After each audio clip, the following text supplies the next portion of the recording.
السلام علیکم ورحمۃ اللہ وبرکاتہ۔ ذرا سوچئے، تصور کیجئے کہ قیامت کا دن ہے، لوگ پیاس سے تڑپ رہے ہیں اور سامنے ایک حوض ہے، حوض کوثر، جس کا پانی دودھ سے زیادہ سفید اور شہد سے زیادہ میٹھا ہے۔ نبی کریم صلی اللہ علیہ وسلم اپنے امتیوں کو اپنے ہاتھوں سے پانی پلا رہے ہیں، مگر کچھ لوگ آگے بڑھتے ہیں اور فرشتے انہیں روک دیتے ہیں۔ وہ چیخ کر کہتے ہیں، یا رسول اللہ، ہم تو آپ کے امتی ہیں۔ مگر جواب آتا ہے، تم نہیں، تم نے تو میرے بعد میرے دین میں تغیر و تبدل کر دیا تھا، میرے دین کو بالکل بدل دیا تھا، اپنے من موافق ڈھال دیا تھا، اس لیے تم نہیں۔ تو میرے محترم سامعین، ذرا سوچئے، اگر ہم میں سے کوئی ان لوگوں میں شامل ہو تو کیا ہم نے کبھی غور کیا ہے کہ کہیں ہم بھی تو اسلام کو اپنی مرضی کے مطابق ڈھال کر اس کے اصل پیغام سے دور تو نہیں ہو گئے؟ آج ہم اسلام پر عمل کر رہے ہیں، مگر کس حد تک؟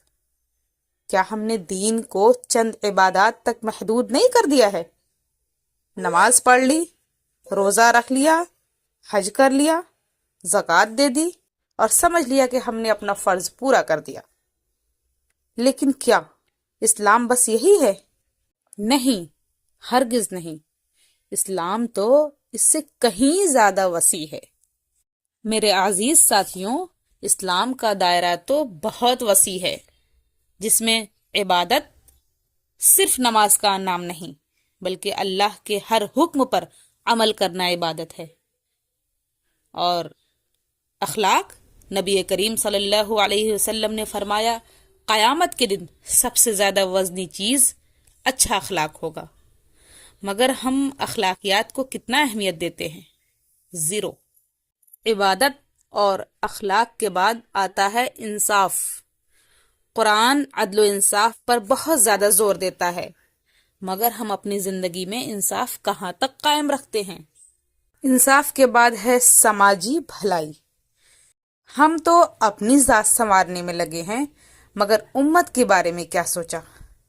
کیا کبھی کسی یتیم کے سر پر ہاتھ رکھا؟ کسی بے سہارا کا سہارا بنے؟ سوچئے گا ضرور۔ اور سماجی بھلائی کے بعد آتا ہے جہاد۔ جہاد ساتھیوں صرف قتال نہیں، بلکہ اپنے برائیوں سے لڑنا، باطل نظریات کے خلاف حق کی گواہی دینا اور علم کی روشنی پھیلانا بھی جہاد ہے۔ مسئلہ کہاں ہے؟ مسئلہ ساتھیوں یہ ہے کہ ہم دین کو اپنی پسند کے مطابق اپناتے ہیں، جو آسان لگے اسے لے لیتے ہیں اور جو مشکل ہو اسے چھوڑ دیتے ہیں۔ ہم نے دین کو ٹکڑوں میں بانٹ دیا ہے، جو ہمارے فائدے کا ہو وہ دین اور جو ہمیں آزمائے وہ بوجھ۔ لیکن اسلام کوئی سلیکٹیو چیز نہیں ہے، یہ ایک مکمل نظام ہے جو زندگی کے ہر پہلو پر محیط ہے۔ تو میرے محترم سامعین، اس ویڈیو کو بنانے کا مقصد اور ہمارا اصل پیغام یہ ہے کہ اگر ہم واقعی دین کو مضبوط کرنا چاہتے ہیں تو ہمیں پورے اسلام کو اپنانا ہوگا، نہ کہ صرف وہ حصہ جو ہمیں پسند ہو۔ ہمیں اپنے نبی کریم صلی اللہ علیہ وسلم کے طریقے کو مکمل طور سے اپنانا ہوگا۔ وہ نبی جو صرف مسجد میں عبادت گزار نہیں تھے، بلکہ میدان عدل میں منصف، دشمنوں کے لیے بھی رحمت اور ہر مظلوم کے لیے امید کا چراغ تھے۔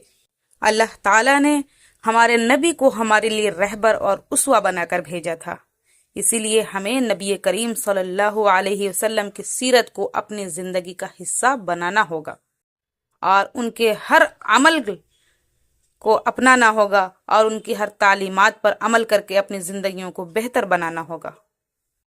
عزیز ساتھیوں، ذرا اس بات پر بھی غور کیجئے گا کہ کیا ہم اپنا دین اپنی مرضی سے چلا کر خود کو حوض کوثر سے محروم کر رہے ہیں، یا ہم سچا دین اپنا کر قیامت کے دن نبی کریم صلی اللہ علیہ وسلم کے ہاتھوں جام کوثر پینے والوں میں شامل ہوں گے؟ اللہ ہمیں پورے دین کو سمجھنے اور اس پر عمل کرنے کی توفیق عطا فرمائے، آمین۔ وآخر دعوانا ان الحمد للہ رب العالمین۔ السلام علیکم۔